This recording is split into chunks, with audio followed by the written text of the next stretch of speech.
सुहानी के दादा ने आरव की तरफ देखा और बोले, मैं तो बस ये देखना चाहता था कि तेरी मेडिकल स्किल कैसी है। लेकिन सुहानी को लगा कि दद्दू उसे टेस्ट कर रहे हैं, इसलिए उसने गुस्से से कहा, दादाजी तुम उसे क्यों परेशान कर रहे हो। आरव ने फौरन बीच में आकर कहा, अरे नहीं नहीं, मैं खुद दादाजी की पुरानी इंजरी देखना चाहता था। फिर उसने आगे कहा, दादाजी जब पहली बार मेरे पापा और मैं आपके घर आए थे तो आपने हमें वीआईपी वाला खाना खिलाया था, वो मुझे आज भी याद है। ये सुनकर सुहानी थोड़ा चौंकी। तो ये मिसअंडरस्टैंडिंग थी, मैंने गलत समझा। लेकिन सुहानी के दादा ने सुहानी की तरफ देखा, अब तू जरा बैठ और कुछ ठुस ले। फिर वो कार्तिक की तरफ मुड़े, कार्तिक तूने देखा कि सुहानी कैसे रिएक्ट कर रही थी, तू अब भी उसके पीछे पड़ा है, यहाँ तेरी दाल नहीं गलेगी। कार्तिक को गुस्सा आ गया, दादाजी मैं थक गया हूँ, मैं सोने जा रहा हूँ, और वो चला गया। सुहानी के दादा ने उसे जाता देखा और बोले, इस गांडू के साथ तो गलत हो गया। कुछ देर बाद जब आरव नीचे आया तो दादाजी अकेले बैठे थे। दादाजी बोले, इलाज खत्म हो गया, थोड़ी देर और बैठो, जब सुहानी उठेगी तब साथ जाना। आरव ने मना कर दिया, नहीं दादाजी मैं अपने आप चला जाऊंगा, आपके प्रोस्थेटिक के बारे में भी मैं देख लूंगा। दादाजी ड्राइवर बुलाना चाहते थे लेकिन आरव पहले ही निकल गया। सिल्वर ओक से बाहर निकलकर आरव ने बैलगाड़ी नहीं बुलाई बल्कि पुराने घर की तरफ चल दिया। जब सुहानी उठी तो आरव वहां नहीं था। वो तुरंत नीचे उतरी, तब पता चला आरव जा चुका है। जब ड्राइवर कार लेकर आया तो सुहानी अंदर बैठ गई और खिड़की से बाहर देखने लगी। आरव कहीं नहीं था। उसे लगा इस इलाके में टैक्सी आसानी से नहीं मिलती, शायद वो अब भी आसपास ही होगा। ये सोचकर उसने ड्राइवर को पुराने घर की तरफ मोड़ने को कहा। पुराने घर के पास पहुंचकर सुहानी ने देखा आरव दूर से उसी घर की तरफ देख रहा था।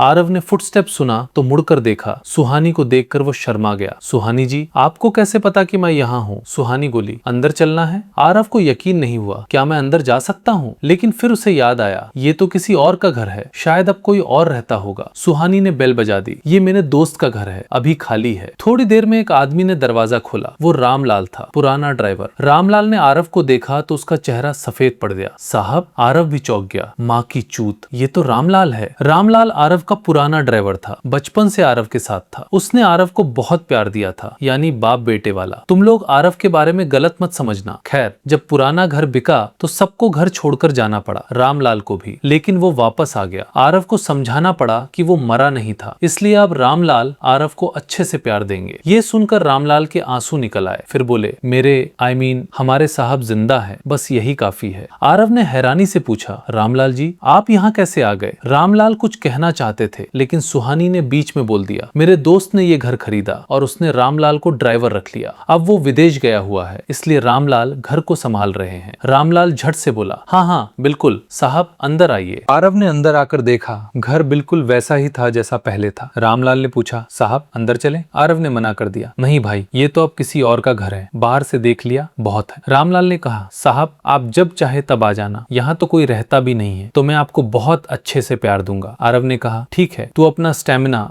ख्याल रख, फिर कभी आऊंगा। सिल्वर ओक वापस पहुंचकर आरव कार से उतरने लगा। तभी सुहानी ने कहा, आरव कल कोई प्लान है? आरव हैरान था, ये क्यों पूछ रही है? सुहानी बोली, अगर फ्री है तो कल मैं तुझे चुमा दूं, घुमा दूं, डॉक्टर बनने का रिटर्न गिफ्ट समझ ले। आरव बोला, मैं तो उत्तर शहर घूमना चाहता हूँ, लेकिन तेरे साथ माँ की आंख। फिर आरव ने मुंह पर मना कर दिया। फिर बोला, अगर कल नहीं पढ़ा तो मैं प्रेग्नेंट हो जाऊंगा, इसलिए कल का दिन मेरे लिए बहुत इंपॉर्टेंट है। सुहानी मन ही मन सोच रही थी, ये बहन का लोड़ा कभी नहीं सुधरेगा। फिर वह चुपचाप चली गई। आरव अभी घर पहुंचा ही था कि काव्या का फोन आ गया। आरव जानू, कल छुट्टी है तो हम सब घूमने चले? मना किया तो मैं रो दूंगी। आरव बोला, अरे मुझे कल पढ़ाई करनी है। काव्या बोली, भैया छुट्टी में क्या पढ़ाई, कल सुबह 10 बजे मैं तुम्हारे घर के नीचे मिलूंगी और मेरी बहन मेघा भी आएगी, तो तुम दोनों को अच्छे से मिलाऊंगी। ये कहकर काव्या ने फोन रख दिया। आरव बस सुनता ही रह गया। अगली सुबह ठीक 10 बजे काव्या नीचे थी। आरव को जबरदस्ती उतरना पड़ा। पूरा दिन वे तीनों रिजॉर्ट में घूमते रहे। वैसे ये कैसे घूमना हुआ रे? खैर, दूसरी तरफ सुहानी और लीना डिनर कर रही थी। तभी लीना अचानक गला फाड़ने लगी,